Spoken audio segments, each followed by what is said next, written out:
savez pas que les prompt engineers, aujourd'hui, c'est le métier le plus recherché au monde? Cette capacité à bien briefer et parler aux machines. Un roman qui m'a transformé et qui part de l'intelligence artificielle, qui a eu 10 ans, donc je te l'offre. Ah ça, merci infiniment. Mais tu vois bien que quand ils écrivent sur WhatsApp et qu'ils t'écrivent un mail, c'est radicalement différent. Donc moi je me dis, ben voilà, dans 10 ans, est-ce que cette différence entre l'IA et l'être humain pour ce qui est de la rédaction de texte, est-ce que la frontière existera encore? J'ai donc bossé en alternance chez Grasset pendant 2 ans. Et forcément, quand je suis sorti, j'ai eu mon diplôme, tout s'est arrêté du jour au lendemain parce que Grasset n'avait pas de place pour moi. Et j'ai cherché un boulot dans l'édition jusqu'à ce qu'un pote de mon père me dise « C'est super l'édition, mais tu pourras pas emmener tes enfants en vacances. » Alors, ça va être à mon avis la meilleure intro parce que toi, Jean-Laurent, tu travailles toujours dans l'édition. Est-ce que tu emmènes tes enfants en vacances? Pas mal, j'attendais pas cette intro. Non, mais... tu prends de cours. J'ai créé ma maison d'édition quand j'avais 45 ans. Ouais. Et à 45 ans, c'est vrai, j'avais déjà 3 enfants. Et j'ai trouvé la solution, je travaillais la nuit. Voilà, tu travailles la nuit, c'est-à-dire c'était des startups à l'époque. Ouais. Donc pour pouvoir emmener mes enfants en vacances, ou comme tu dis, j'étais obligé de travailler quand les enfants dorment. Sinon après, tu es obligé de te réveiller à 7h du mat pour amener ta petite dernière à l'école avec les valises. Et c'est vrai que le métier d'éditeur m'a pris sur le tard. Parce que tu venais pas du monde de l'édition? Je venais de chez L'Oréal. Okay. J'ai travaillé chez L'Oréal pendant 10 ans, après des études classiques d'école de commerce. Mais après L'Oréal, j'ai eu une expérience dans l'édition en tant que diffuseur chez Editis. Ah, d'accord. Donc j'ai vu le côté diffusion du monde de l'édition. Donc ça m'a un peu ouvert les yeux. Après, j'ai fait plein de choses. J'ai été dans la première bulle Internet où il y avait à l'époque... la deuxième bulle Internet. J'ai travaillé pour des sociétés dans le monde Internet. Et au moment de MySpace, je ne sais pas si tu te rappelles de ça. Bien sûr, j'ai eu un entretien avec les équipes de MySpace en 2005, je crois. MySpace, c'était avant Facebook. C'était une façon de promouvoir les artistes de musique, les chanteurs, etc. Ouais. Et dans l'édition, il n'y avait rien de similaire. C'est-à-dire que les auteurs, ils avaient soit, comme toi, les grandes maisons d'édition type Grasset, Gallimard, Le Seuil. Ils avaient leur attaché de presse, le service commercial. Et bon, ils ne pouvaient pas rentrer. Un auteur ne pouvait pas rentrer chez eux. Moi, même c'est inaccessible. C'est marrant, c'est que c'est les mêmes métriques qu'un fonds d'investissement. Tu reçois 5000 manuscrits par an et tu en publies, disons, 200. Il y en a 198 qui sont 95 qui sont d'auteurs déjà existants. Ouais. Donc, c'est-à-dire que le ratio, c'est 5 premiers auteurs ou nouveaux auteurs publiés sur 5, peut-être même plus, milliers de manuscrits reçus. C'est ça. Donc, comme il y avait une barrière à l'entrée énorme, je me suis dit, tiens, on va donner la chance à ces nouveaux auteurs, à ces primo-romanciers qui envoient des manuscrits, de se faire évaluer par des lecteurs. À l'époque, on me regardait avec des yeux, un peu le MySpace du monde de l'édition. Et donc, j'ai complètement ouvert le monde du manuscrit aux lecteurs numériques qui se loguaient sur mon site pour télécharger des manuscrits. J'ai à l'époque beaucoup de critiques. Oui, mais on va me piller mon manuscrit. Si tu le mets sur une plateforme, comment tu garantis le fait qu'il n'y ait pas de pillage de mon manuscrit? Les auteurs avaient peur au début, il y avait des freins. Ouais. Aujourd'hui, c'est fini. Et donc, les lecteurs mettaient des notes sur les manuscrits. Et moi, en tant qu'éditeur, je repérais les meilleurs et je les publiais à compte d'éditeur. Donc, j'ai lancé un peu une plateforme. Moi, j'étais éditeur à compte d'éditeur. Et j'ai publié, en l'espace de 17 ans, 452 romans. Quelques témoignages et quelques BD. Donc, j'ai une petite expérience dans le monde, je dirais, de l'édition classique. Et je te remercie de me donner cette possibilité de parler de l'IA, puisque l'IA me turlupine depuis 10 ans. Parce qu'à l'époque, je voulais révolutionner le monde de l'édition en faisant que du numérique. Ouais. Grâce à l'émergence, au début, je ne sais pas si tu t'en rappelles, des liseuses numériques. Bien sûr, j'en ai eu 4, 5. Et Monsieur Bezos, Jeff Bezos, qui est arrivé avec ses gros sabots en créant Amazon libre et en ligne. Tout le monde a oublié que c'était d'abord une librairie. Ouais. Il a voulu tuer les éditeurs, les plateformes, les diffuseurs. Et avec sa liseuse, il le disait, hein, au début on a oublié, mais il le disait, je veux finalement me passer des éditeurs. Ouais. En publiant tous les auteurs qui ont cette barrière, comme tu disais, à l'entrée, en les publiant en numérique, À l'époque, ça s'appelait pas e-book, je sais plus. Livre numérique. Livre numérique, mais c'est Sur ma liseuse Kindle. Donc, il fournissait l'objet, qui c'est sa fameuse liseuse Kindle qui donnait à $50 aux États-Unis ou à 1 euro, je sais pas quoi, en France. Sauf qu'en France, il s'est fait rattraper par la loi Langue. Donc, il n'a pas pu proposer les livres numériques. Par exemple, le Guillaume Musso de l'époque, il n'a pas pu le mettre à $3 ou 3 euros. Et pour donc, un petit insert, c'est que la loi Langue qui date de 1980, c'est la loi sur le prix fixe du livre. Vous n'aurez pas dans différents magasins, le prix est au même livre partout en France, c'est par la loi. Alors qu'avant, je suis né en 81, mais les anciens m'ont raconté qu'avant, tu avais des braderies de livres ou un livre que tu trouvais, ce livre qui était à 18,95 € à la FNAC, pouvait se retrouver dans des bacs de soldeurs à 5 € alors qu'il venait de sortir la veille. En tout cas, alors, il y a eu d'abord cette première crise que j'ai connue quand j'étais chez Editis. Tout le monde pensait que c'était la fin du monde des diffuseurs et des librairies. Ensuite, il y a eu une autre révolution qui est très intéressante. C'est-à-dire qu'il y a eu la pandémie. Et la pandémie, moi, j'étais le premier éditeur. On était tous à se dire c'est la fin du monde. Les gens ne vont plus aller en librairie et les gens vont lire que du numérique. Vraiment, dans les premiers jours de la pandémie, on a tous cru ça. Parce qu'on ne pouvait plus se déplacer, on ne pouvait plus aller en librairie. Ce n'était même pas un commerce de première nécessité. Ouais. Voilà. Et on s'est dit, c'est la fin du monde, on est tous morts. Finalement, on s'est rendu compte que les lecteurs, et après je reviendrai à la dernière révolution, les lecteurs étaient très attachés au monde physique, et au monde du livre papier. Et le numérique, finalement, malgré toutes ces révolutions, Amazon, Kindle Publishing, la pandémie, etc., le livre papier est toujours, heureusement, majoritaire, même aux États-Unis, où il n'y a pas cette loi Langue qui protège... où tu peux trouver tout type de prix, tous les cover books sont sous différents prix. Ouais. Et donc, aujourd'hui, c'est pour ça que c'est très intéressant, et je te remercie de me convier à ce podcast. L'IA, d'une certaine façon, c'est la même chose. Aujourd'hui, ça fait flipper tout le monde. Ça va même plus loin. Si on se projette même, l'IA peut remplacer les auteurs. Là, c'est les auteurs qui sont en danger, potentiellement. Ouais. L'auteur, aujourd'hui, alors qu'avant, c'était le diffuseur, le libraire. Aujourd'hui, c'est tout le reste de la chaîne de valeur. C'est-à-dire qu'il ne restait plus que l'auteur dans cette chaîne de valeur. Et on s'est dit, lui, tout ça va se remplacer. Ce qui a été partiellement vrai et faux, parce que quand même, la part de marché d'Amazon sur la vente de livres, fut-il physique, elle est devenue énorme. Elle n'existait pas. Moi, je me souviens qu'Amazon était... Je me souviens qu'Amazon, pour faire des opérations de promotion, on leur livrait, parce que ça ne marchait pas bien en 2002-2003, on leur envoyait des bouquins dédicacés pour qu'ils fassent des opérations. Je me souviens d'Amin Malouf, vous avez fait signer 50 bouquins à Amin Malouf, qu'on avait envoyé à Amazon pour qu'ils disent vous allez avoir le choix d'avoir... Enfin, ils galéraient à vendre. 2002-2003, ce ne sont pas des bonnes années pour Amazon, mais... Ce qu'on peut quand même garder en tête, c'est que comme toute cette chaîne de valeur, a quand même perdu du pouvoir avec la digitalisation, mais beaucoup moins que perd totalement la partie, comme ce qu'on imaginait. On imaginait ça. Donc aujourd'hui, je crois qu'Amazon pèse peut-être 15-20% sur certains genres, notamment le droit, etc. Alors peut-être pas les romans. C'est une librairie en ligne qui a possibilité de t'envoyer le roman en 24 heures chez toi.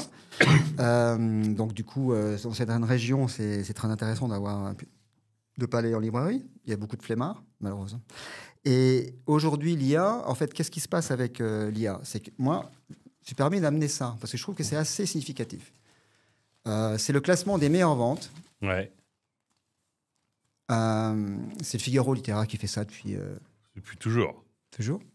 Ce qui est intéressant, c'est qu'aujourd'hui, sur les 10 plus grosses vendeurs de romans en France, il y a 1, 2, 3, 4, 5, 6 femmes. Ouais. Et 10 ans, je pense qu'il n'y avait que des hommes. Je caricature un peu. Et parmi ces autrices, tu as de parfaites inconnues de tout le monde, on va dire, littéraire, tous les médias classiques traditionnels, la télévision, tu les verras, tu les as jamais vues, ni interviewées à la télévision, ni chroniquées dans les médias classiques. Ouais. En fait, elles sont sorties des réseaux sociaux. Elles ont utilisé les nouvelles plateformes, qui étaient aussi un risque pour les éditeurs classiques, ces plateformes type Wattpad, d'accompagnement littéraire pour les auteurs. C'est-à-dire, grosso modo, je suis un nouvel auteur, je me frotte à mes lecteurs en mettant un petit chapitre et en me faisant conseiller, etc. Ça, c'est quelque chose qui s'accélère avec l'IA parce que non seulement tu peux mettre en ligne tes chapitres ou te faire accompagner par tes lecteurs, cette fois-ci des vrais lecteurs. Hein. Sur ces plateformes type Wattpad, ce sont des vrais lecteurs. C'est pas encore l'intelligence artificielle qui t'évalue, mais ça va peut-être venir. Tu prends, je sais pas, moi j'ai Virginie Grimaldi en tête, je sais pas si elle y est ou Mélissa d'Acosta. Enfin, c'est des noms que tu vois parfois dans les gares surtout. Alors, Mélissa d'Acosta, elle s'est auto-publiée. C'est-à-dire, grosso modo, elle a été repérée. Elle n'a pas été repérée par les éditeurs classiques. Elle est numéro 1 des ventes en France. Incroyable. Guillaume Musso, on sait que... Voilà, lui c'est presque déjà le monde d'avant, parce que Guillaume Musso, il a dû sortir son premier bouquin il y a 20 ans. C'est le monde d'avant. En 3, Morgane Moncomble. Elle est sortie de nulle part. En 4, Virginie Grimaldi, que tu as cité. Et en 5, Joël Dicker. Monde d'avant aussi. Parce que la vérité sur l'affaire avec Hébert, ça doit avoir 18 ans. Oh non, moins 10 ans, 5 ans, 10 ans. La vérité sur la... vérité, je pense que c'est... Bon, ouais,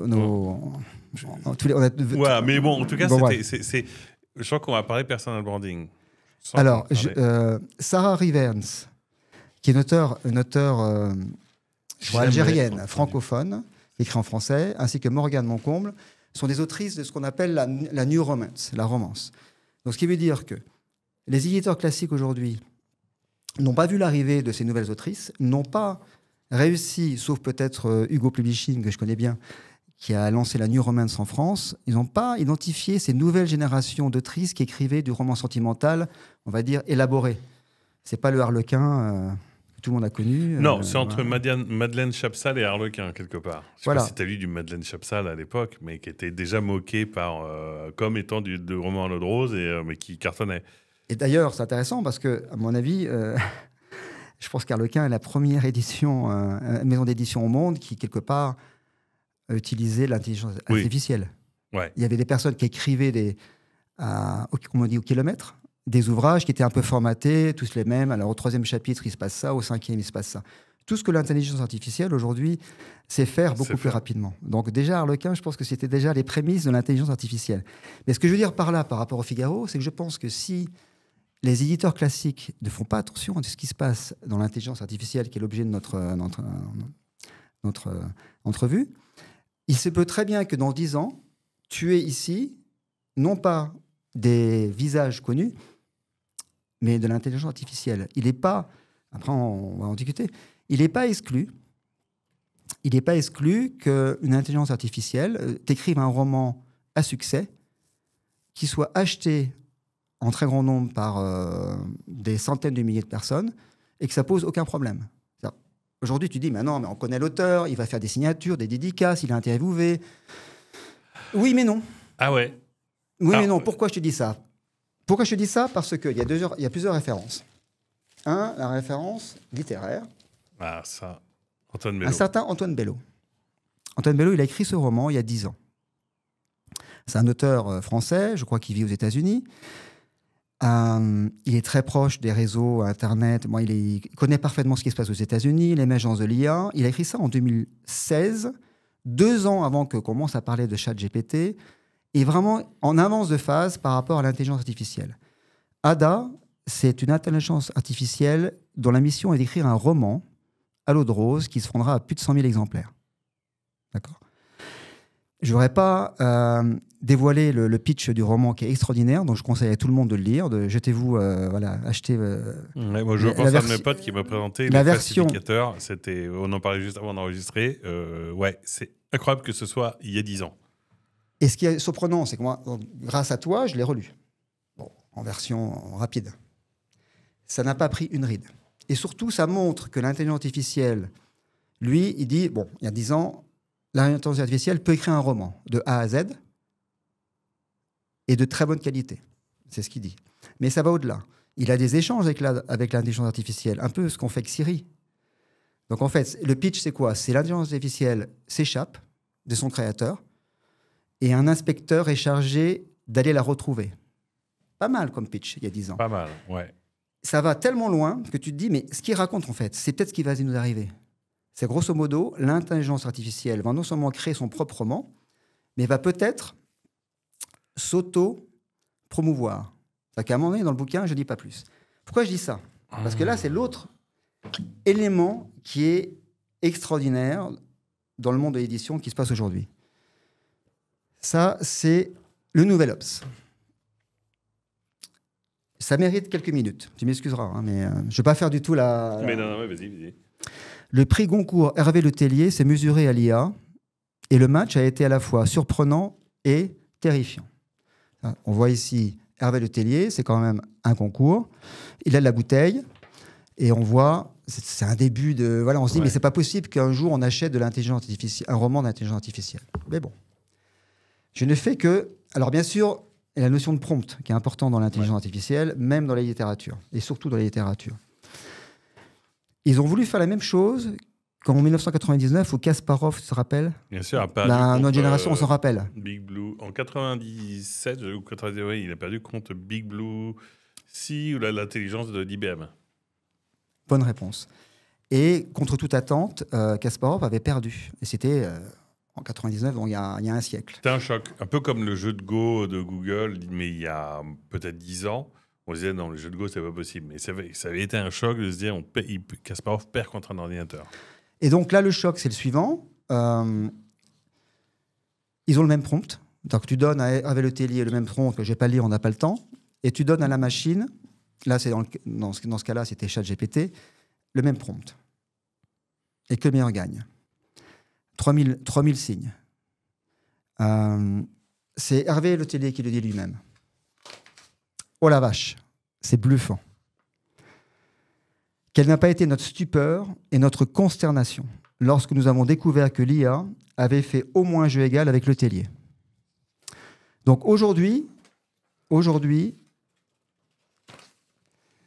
l'intelligence artificielle est capable de créer des textes et même des romans. Avant de venir ici, comme je suis éditeur, j'ai eu parfois ce qu'on appelle les synopsis. Et en ce moment, je suis aussi coach littéraire, j'accompagne des jeunes auteurs, et certains, je leur demande, mais écrivez d'abord, ça peut vous aider, votre scénario, quand même bien. Oui. Chapitre 1, chapitre 2, voilà, ça aide. Les idées, le nombre de personnages, l'intrigue, parce que sinon... Si c'est juste à l'inspiration, à un moment donné, tu te retrouves face à un mur parce que t'es pas aiguillé. Donc mettez-le par écrit. Donc j'ai récupéré un scénario assez complet. Je ne l'ai pas dit à l'auteur parce que c'est juste un test entre nous. Et j'ai alimenté et j'ai testé la machine. Alors, il s'avère que j'aime bien, moi, le chat. Ouais. C'est une intelligence artificielle made in France, Mistral. Et il m'a pondu, à chaque fois en quelques secondes, des chapitres. Je l'ai testé jusqu'à 40 000 signes. 20 fois 40 000 signes, ça te fait un roman.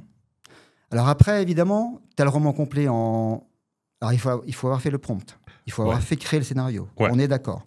L'avoir bien rédigé. D'avoir... Mais aujourd'hui, il te fournit un roman. Alors on peut très bien imaginer que des auteurs malveillants, quand je dis malveillants, utilisent la machine, l'intelligence artificielle pour créer leur roman, parce qu'ils sont finalement... Ils ont l'inspiration du synopsis, ils ont l'inspiration de ces personnages, mais finalement, ils ne sont pas très doués en écriture. Alors, j'aurais te reprendre sur malveillant, parce que, qu'est-ce qui te dit que, notamment, la liste que tu viens de citer, ChatGPT va bientôt avoir 3 ans de manière grand public, ils ne l'ont pas déjà utilisé, et est-ce qu'on peut qualifier ça de malveillant? Je pense que le vrai débat métaphysique est là. C'est pareil pour écrire des mails, c'est pareil pour beaucoup de choses sur lesquelles l'intelligence artificielle t'aide. C'est compliqué avec les auteurs, parce qu'on dit ce qu'on achète, c'est la puissance intellectuelle, la capacité de travail, qui du coup là est amputée par la machine. Mais est-ce que c'est malveillant pour autant? Comment est-ce qu'on peut considérer ça? J'ai regardé ce qui se passe dans d'autres domaines, parce qu'ils en parlent plus librement, les musiciens. Ils disent, nous, on s'est toujours inspiré, on a toujours plagié, pas plagié, mais on a toujours utilisé. Donc ça fait partie de la façon dont travaillent les musiciens. Les auteurs, c'est marrant, c'est un sujet tabou. Les auteurs n'osent pas dire que parfois ils sont inspirés, ils ont écrit... Ça se dit pas trop.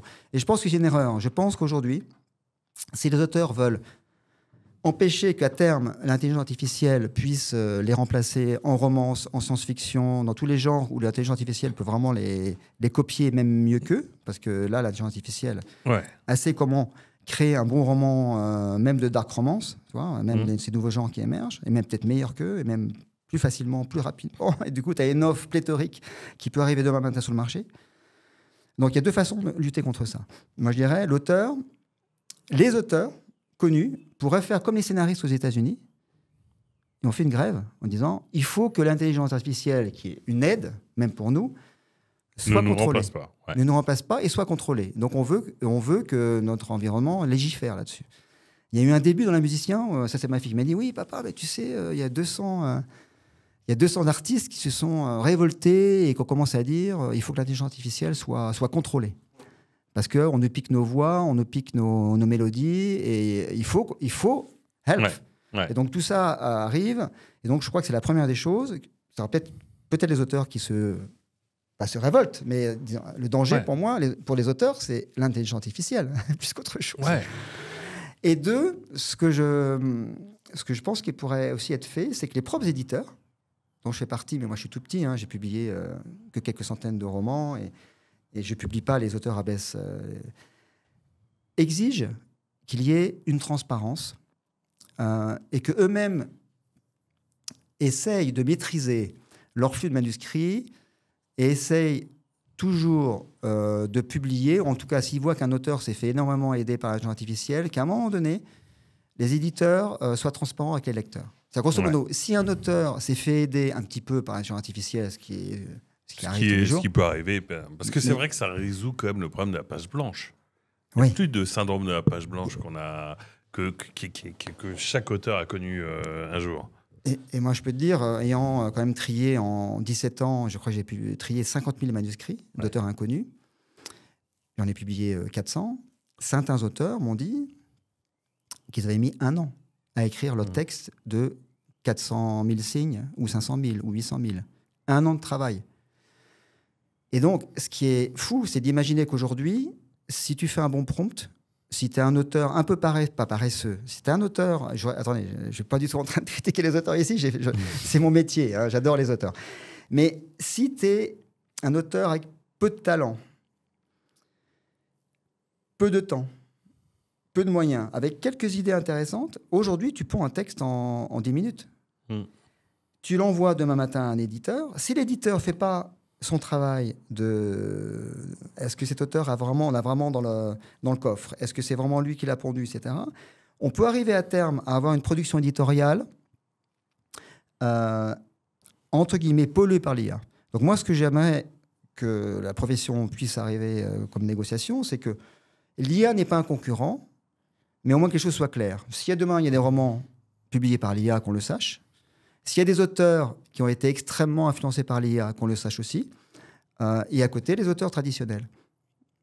Ben, c'est comme ça que moi, j'aimerais que les choses se fassent. Mais c'est mon avis à moi et pas forcément partagé. Ce que ça pose, je pense que là, ce que ça pose, c'est que tu vois, l'IA qu'on voit comme un producteur de texte inarrêtable, là, ça pose problème parce qu'il questionne l'inspiration et la capacité de travail qui sont les fondements de ce qu'un auteur qui propose un univers et qui se présente comme ça devant son public. C'est vrai que si 90% du bouquin est écrit par l'IA, ça pose un problème, mais moi, j'ai 2 idées qui viennent en tête. C'est je pense que même en essayant de réglementer, c'est quasiment inévitable. Et voire, c'est déjà le cas. Après, l'éditeur fait-il ou pas son travail de dire « j'ai passé ton texte dans un détecteur d'IA qui m'a dit il y a 90% d'IA », eh bien, on n'en accepte que 50%, ce qui va se passer. C'est-à-dire qu'il va dire, OK, il y a de l'IA, il y aura de l'IA dans presque tous les bouquins, peut-être pas les auteurs aguerris à succès, mais dans les nouveaux auteurs, quelque part, c'est difficile d'imaginer que ça ne soit pas le cas. Et ensuite, sur ce qui fera le succès, je pense que tu soulignes un truc en sortant la liste des 10 meilleures ventes, c'est que ce sont plus les canaux d'édition classique, c'est-à-dire la librairie, les émissions littéraires, tout simplement parce qu'il n'y a plus les médias classiques, mais c'est Instagram qui a fait. Donc, l'auteur, il va pouvoir se vendre par Instagram. Donc, tu vois ce que je veux dire, c'est qu'effectivement, là où on casse tout, c'est que l'IA va permettre de pouvoir soutenir le travail de l'auteur, sa promotion et créer un tout nouveau canal. Ce qui fait que le lecteur, il ira se sourcer, ce sera peut-être la disparition des canaux de légitimation classiques, qui sont quand même importants parce que tu as des gens qui ont bouquiné, qui ont lu, qui ont un avis, et tu vois, le masque et la plume ne vendra plus. Ils sont déjà disparus. Moi, je l'ai vu en 17 ans. Bon, je ne vais pas faire le vieux croulant ici, mais il y avait des émissions de télé qui étaient la promotion des livres qui était vue par des millions de téléspectateurs. Aujourd'hui, c'est fini. Ouais. Moi, je l'ai vu, c'est plus... Les médias classiques, la preuve, hein, sur les 10, il y en a 4 qui sont hors écran radar des maisons d'édition classiques qui n'ont jamais été entendues. C'est fou. Demain, non. Ce qui est bien avec l'IA, c'est que ce que dit Le Tellier, c'est que ça va faire monter le niveau global. C'est-à-dire que les éditeurs classiques vont recevoir non pas 5 000, comme tu disais aujourd'hui, mais 15 000. 10, 15 000. Ouais. Parce que c'est tellement facile de produire du texte. Oui, bien sûr. Ils vont recevoir 10 000, 15 000. Donc, ça va engorger les départements manuscrits. Donc, forcer les éditeurs à s'outiller, peut-être grâce à l'IA, scanner les textes. Mais surtout, ce que dit Le Tellier, c'est que finalement, ça va mettre la pression excuse-moi l'expression, sur les vrais auteurs.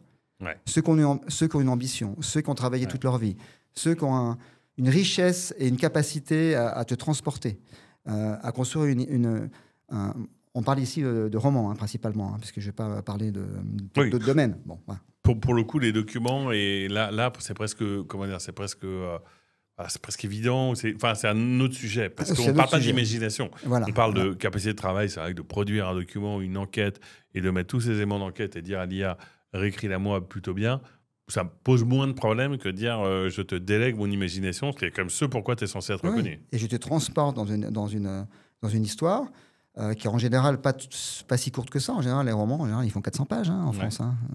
Même en Espagne, je crois qu'ils sont même encore plus épais, d'ailleurs. Mais grosso modo, ce que je veux dire, c'est qu'il faut...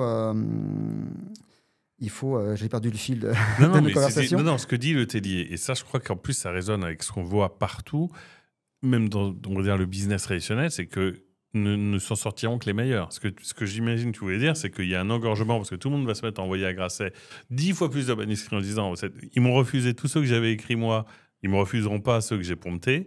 Et forcément, ça va faire monter le niveau, mais on voit ça dans n'importe quel sujet du monde professionnel, en fait. Et je pense que c'est une bonne nouvelle, parce que après, la question, c'est comment est-ce publiquement, ces gens-là vont s'en sortir. Parce que, en gros, sur la production, on se dit, oui, l'édition va s'adapter comme elle s'est adaptée à Amazon, au e-book, à tout, en mettant en place des filtres.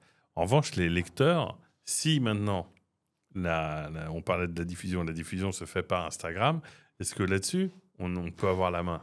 Alors, il y a 2 bonnes nouvelles. Un, le marché physique ne s'est pas écroulé, donc il y a toujours des libraires et même de plus en plus, heureusement. Il y a toujours le marché papier, et notamment en France, la part du livre de poche qui est énorme, c'est 1/3. Hein. Ouais. Donc, c'est des objets extraordinaires. Hein. Maintenant, c'est pour 8 €, tu as la meilleure de la production française, ou en langue française, avec plein de traductions, bien évidemment. Hein. Tu as tous les auteurs à succès anglophone, pour 8 €. Donc, c'est vraiment plus un sujet. Alors, le sujet, c'est quel pourcentage des lecteurs de demain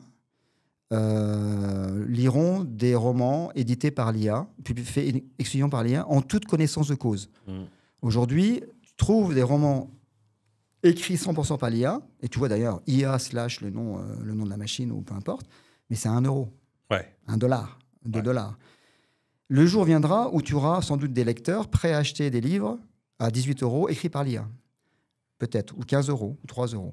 Après, quelle est la part que le grand public ou les lecteurs feront à cette intelligence artificielle? Je ne peux pas répondre à ça, mais je pense qu'elle existera.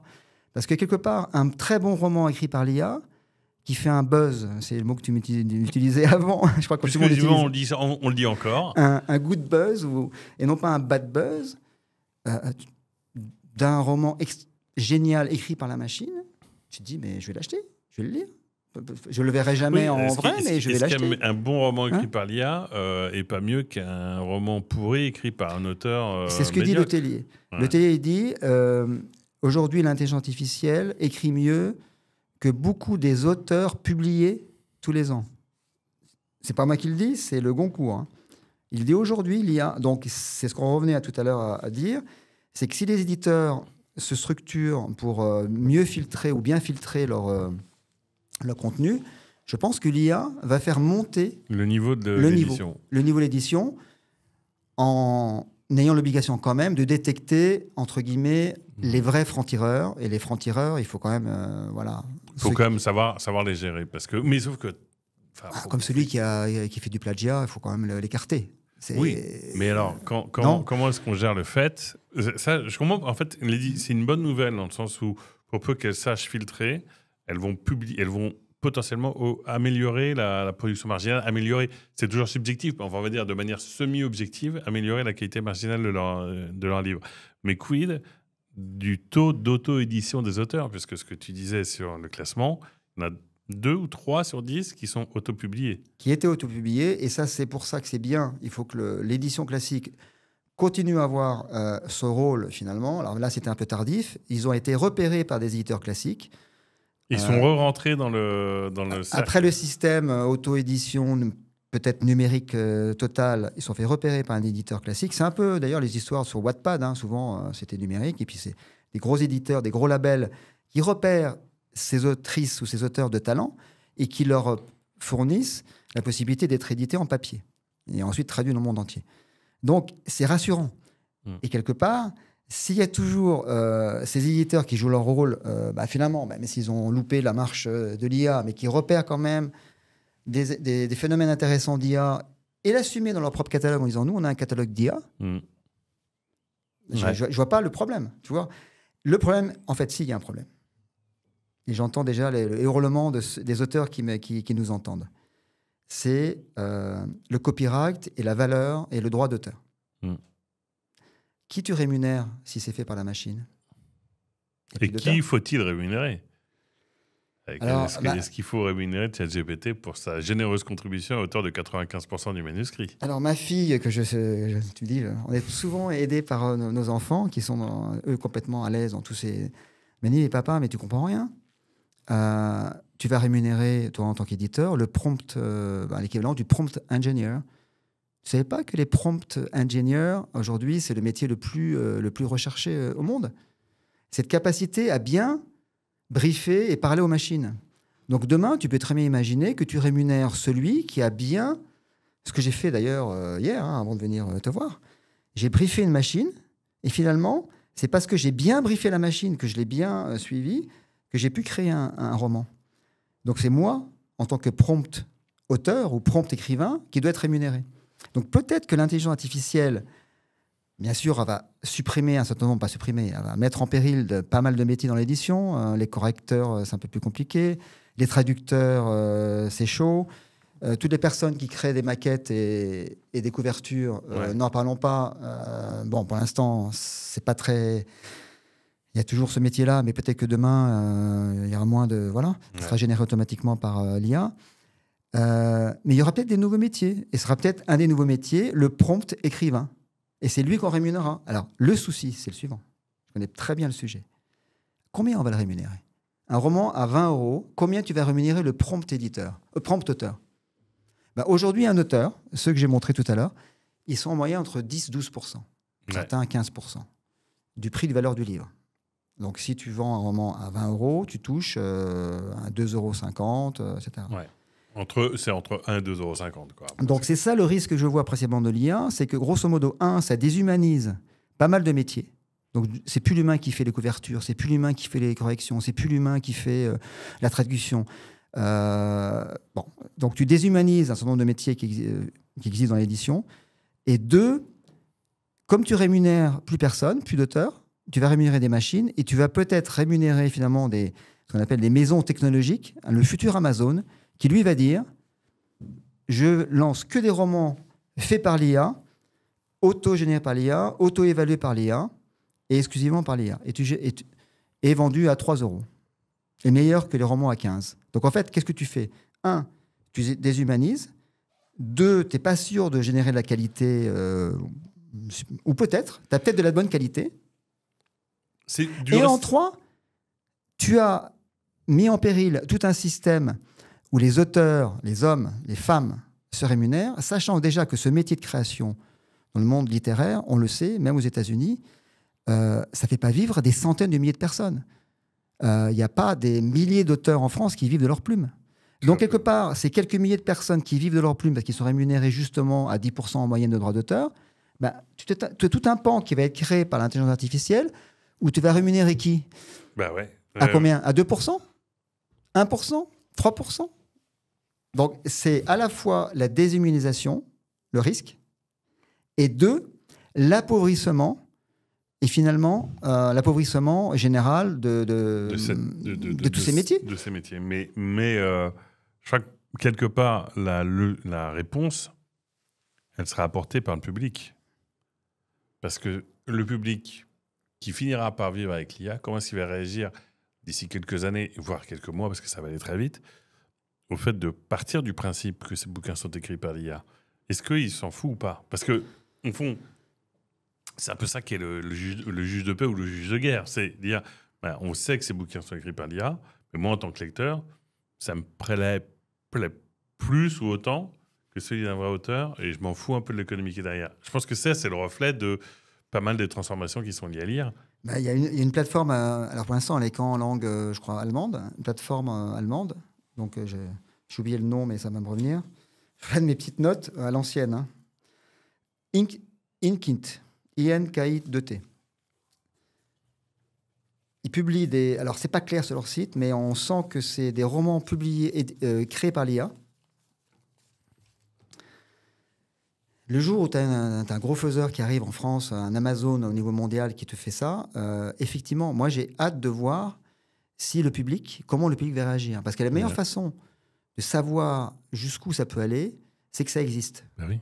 Ouais. Il faut que ça existe. Il faut un jour qu'il y ait un roman... C'est un peu dystopique, mais enfin, alors, avec les limites que je disais au début quand même.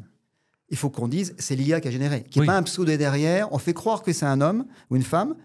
Ça peut être aussi le cas. Hein. On fait croire que c'est un auteur. Le mec, il n'apparaît pas. C'est arrivé dans l'histoire. Hein. On le cache. Mais quel est cet auteur? Ce ne sera pas Romain Gary cette fois-ci, mais... Ouais. Ou tous ces gens qui publiaient sous pseudo, les Jacques Laurent et tout ça, qui n'étaient pas forcément sous leur vrai nom, mais je pense que c'est... Enfin, je pense que... je ne sais pas si vous avez vu l'excellente... on passe du coq à l'âne. Il faut regarder cette excellente série sur France Télévisions sur Georges Sand. Parce qu'une façon... Non, je n'ai pas vu. C'est une façon... C'était une femme, la première femme à succès, mais au début, elle s'est cachée derrière un homme. Ouais. Et donc, il faudrait que l'IA... Excuse-moi, je t'ai coupé là. Mais il faudrait que l'IA soit l'IA. Et Exactement. pas un pseudo qu'on fasse croire que voilà, c'était un homme, une femme derrière, et finalement, tu te fais avoir. Mais on laisse la parole, pour moi, et pour conclure, on laisse la parole au public, parce que si on considère que dans 10 ans, cette fracture-là n'existe pas dans la tête du consommateur, du lecteur, que pour lui, part du principe que c'est créé par l'IA, ce sera le moment où on aura la transformation de cette chaîne de valeur de l'édition. Dans 10 ans, pour des gens comme Gauthier, si pour lui, déjà aujourd'hui, il rentre dans la vie active et il sait que la moitié de ce qu'il lit sur les sites internet, dans les emails, dans tous les échanges sont produits par l'IA, il n'a presque pas besoin qu'on lui dise pour considérer de facto que c'est le cas. Je trouve qu'on est dans le moment où on passe, en ce moment, du moment où on se dit, oh là, ça c'est un mail écrit par l'IA, ça pue l'IA, au truc qui dit, mais ça pue plus l'IA, parce que comme tout est IA, c'est plutôt une gradation entre les différents niveaux d'IA, d'où le prompt engineer, parce que moi je vois très bien les mails que je reçois qui sont écrits par l'IA. Déjà un truc, il n'y a pas de faute d'orthographe. Des personnes de cette génération qui écrivent sans faute d'orthographe, c'est bien qu'ils ont été aidés par la machine. Pardon Gauthier, pardon Hugo qui va monter cette vidéo. Mais tu vois bien que quand ils écrivent sur WhatsApp et qu'ils t'écrivent un mail, c'est radicalement différent. Donc moi je me dis, voilà, dans 10 ans, est-ce que cette différence entre l'IA et l'être humain pour ce qui est de la rédaction de texte, est-ce que la frontière existera encore? Bonne question. En tout cas, moi, je pense qu'il faut que les choses soient transparentes. Ouais. Il faut que le lecteur, un peu comme aujourd'hui, tu sais que ton mail est fait par l'IA, ou un texte est fait, ou un communiqué de presse. Mais des textes qui ne portent pas forcément en conséquence, qui sont là parce qu'ils viennent aider. C'est un artefact technique qui a produit un texte qui va aider dans l'ensemble d'un projet. Ce n'est pas la finalité générale. Il faut une transparence, donc il faut quelque part qu'on oblige ces plateformes ou ces sites à mettre généré par l'IA ou produit avec l'aide de l'intelligence artificielle. Après, le lecteur, il en fait ce qu'il veut, mais au moins, il est informé. Ouais. Toi, c'est un peu comme, excuse-moi de passer du coq à l'âne, un jour, tu achètes parfois du Made in France, mais c'est uniquement packagé en France, fabriqué en France. Oui, bien sûr. Alors que la matière première arrive de l'étranger. On va juste rajouter une étiquette, et comme l'objet a été manipulé en France, on peut dire Made in France. Ça, c'est pas bien. Donc voilà, il faut... Voilà. Et en fait, moi, je voudrais... je peux conclure sur quelque chose? Bien sûr.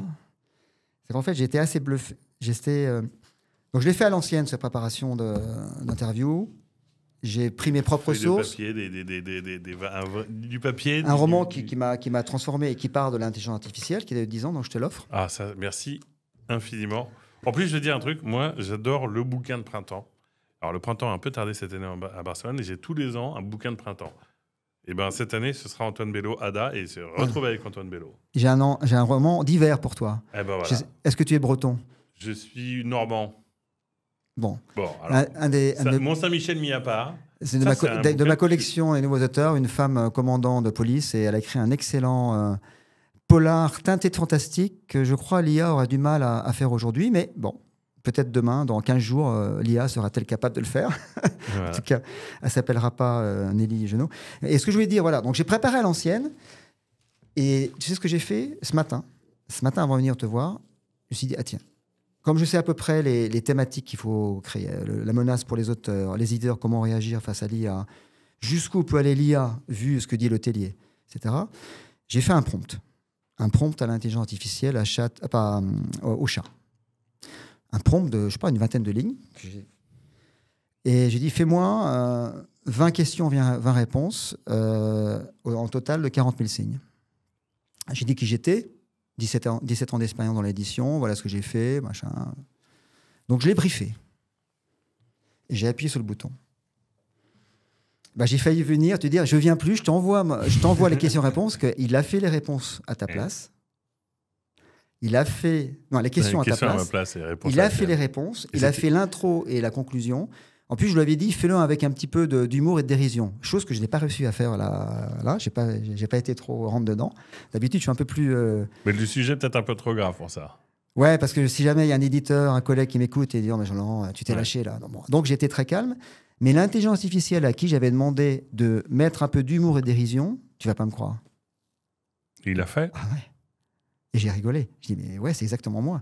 Alors que je ne l'avais pas entraîné outre mesure pendant des mois. Ce qui est assez drôle, c'est que tu vas m'envoyer et on va le publier en commentaire de notre épisode. Je peux même te l'envoyer. Je l'ai fait ce matin. Mais 3 secondes 58 de réponse. Et je le publierai sur YouTube en métadonnées. Tu vois, si ou tu accessible depuis YouTube. Comme ça, les gens qui auront vu cet épisode iront ensuite lire les prompts et diront qu'est-ce qu'on a préféré, l'humain ou la machine. Voilà une excellente. Je ne pensais pas qu'on irait conclure. Ah ouais, je trouve que ça met en perspective tout ce qu'on vient de se dire, au contraire. Voilà. Ça fait peur. C'est la fin du monde. C'était sympa.